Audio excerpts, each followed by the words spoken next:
ఈయన మాలగారి మల్లికార్జున స్వామి, ఈమె గొల్ల గీతమ్మ, ఈమె మేడాల దేవి, ఈయన పరమేశ్వరుడు. అక్కడ స్వయంభూలింగం ఇది. స్వామివారు స్వయంభుగా ఇక్కడ వెలిసినాడు. స్వామివారి పాదాలు ఇక్కడ, ఈ పాదాలు స్వామివారి పాదాలు. బండారి స్వామివారి చేతిలో ఎప్పటికీ ఉంటది. కంకణం బాసింగారు ఎప్పటికీ కత్తికి ఉంటది. కళ్యాణ మల్లికార్జున స్వామి ప్రతినిత్యం కళ్యాణం జరుగుతుంది ఇక్కడ.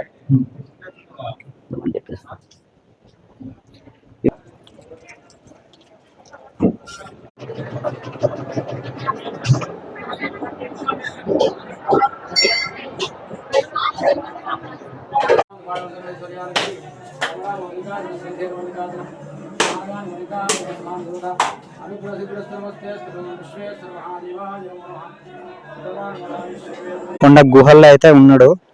మనం కింద చూస్తాము విజువల్స్ లో. సో ఇట్లా ఉందన్నమాట గుడి, మనం చూడొచ్చు.